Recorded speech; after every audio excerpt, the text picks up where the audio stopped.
Hi friends, आज हम class 11th trial balance यानी तलपट हम तलपट पढ़ेंगे।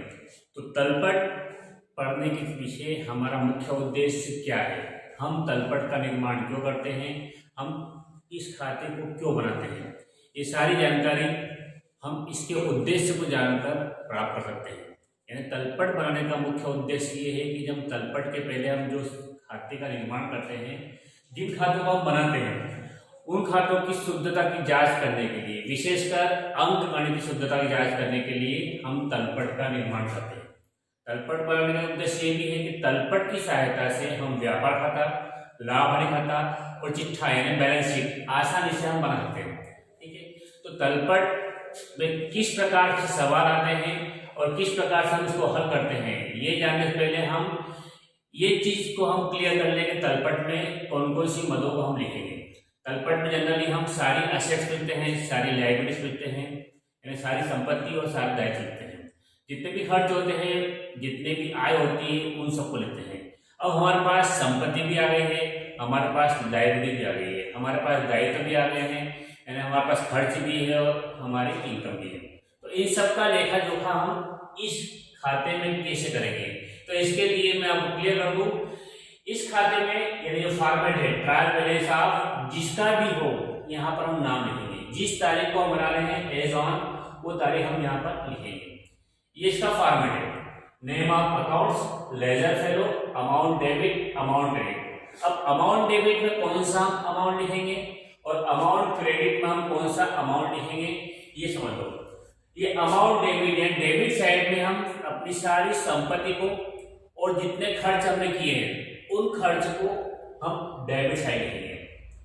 फिर समझ लो, all assets and expenses are debit. यानी तलपट में जितनी भी संपत्ति होती है, जितने भी एक्सपेंस होते हैं, उनको हम डेबिट साइड लिखेंगे।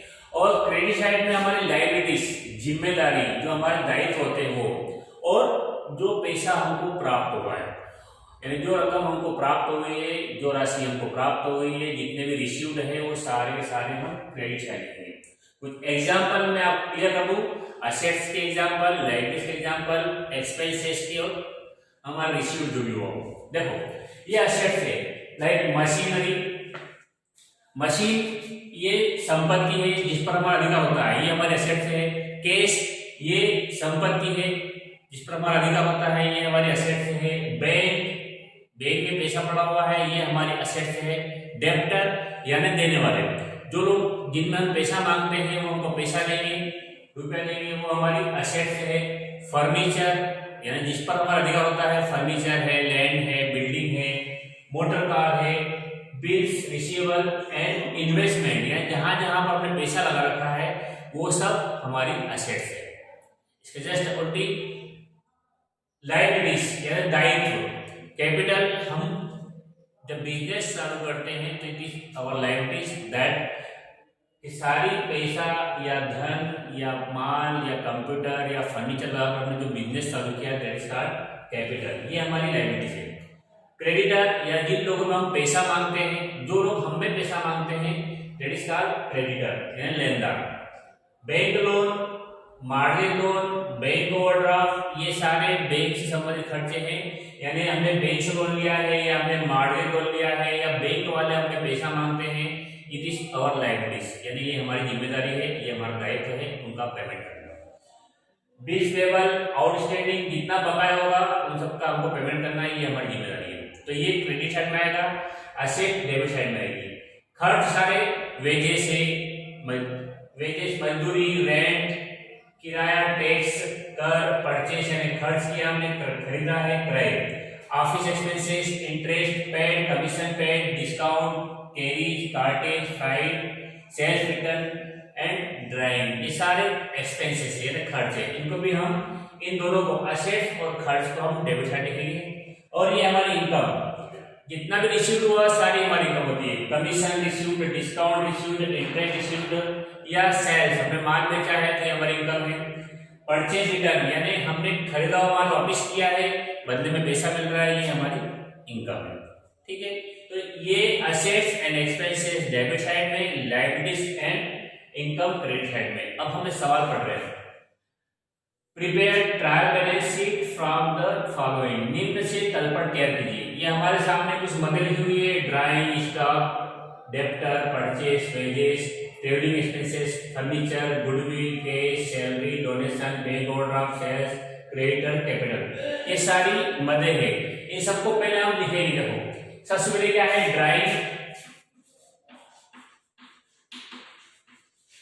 Drawing, stock, debtor, purchase, wages, trading expenses,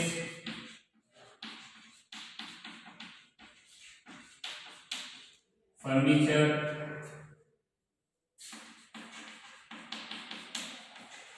goodwill, cash,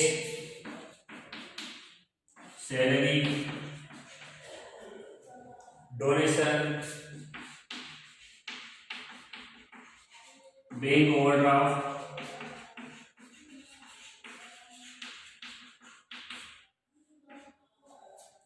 sales, creditor, capital.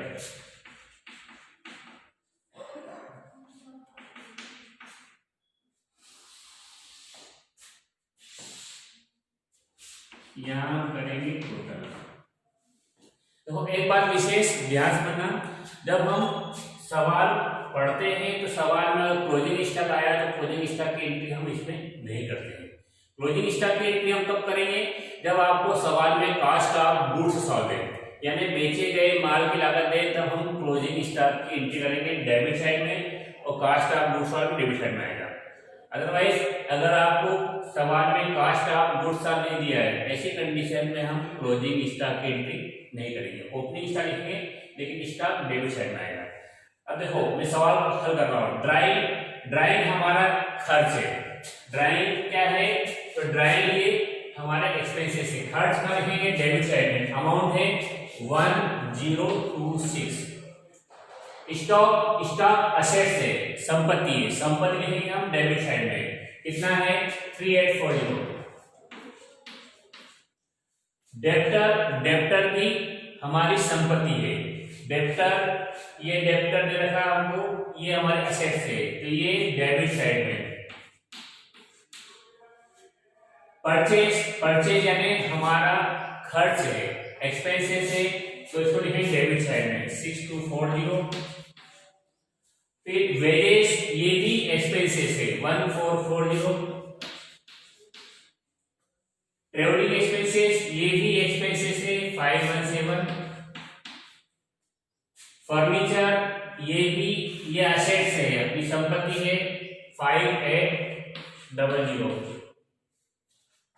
Goodwill यानी ख्याति, नाम, प्रसिद्धि, शोहरत, ये हमारा नाम, हमारी फर्म का नाम, प्रसिद्धि है, शोहरत है, गुडविल, तो इसको हमने कमाई है, इसलिए हमारी असेट्स है, असेट्स यानी संपत्ति है, तो लिखेंगे हम डेबिट साइड में 600 रुपए।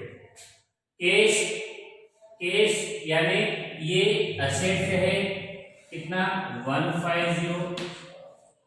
सैलरी ये खर्च है 217। डोनेशन ये खर्च है 150। बैंक ओवरड्राफ्ट यानी बैंक वाले हमें पैसा मांगते हैं, ये हमारे लायबिलिटीज है, कितना 400, ये आएगा क्रेडिट साइड में।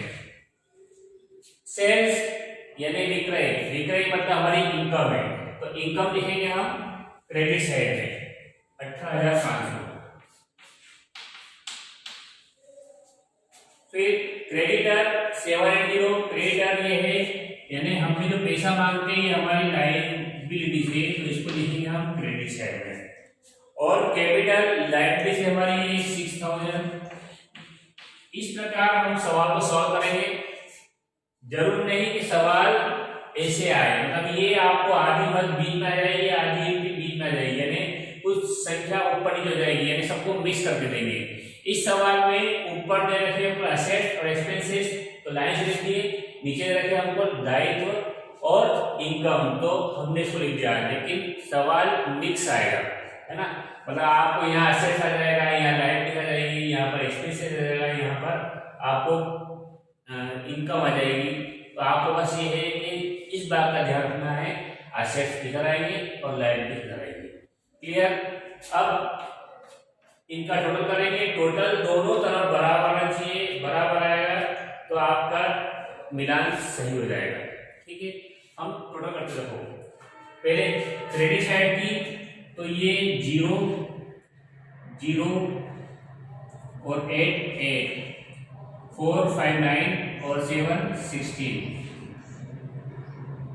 9 8 1 9 9 और 6 15, 1 और 1 2, 25,680, 25,600।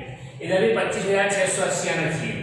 6 7 13 और 7 20 का 0, 2 2 4 8 12 16 17 22 23 28 8 0 2 10 17 19 23 28 36 42 43 45 46 4 5 3 8 13 19 20 25 25,680 दोनों तरफ इक्वल आ गया है, यानी आपके सवाल की शुद्धता की जांच हो गई कि आपका जो सवाल है ये सही है।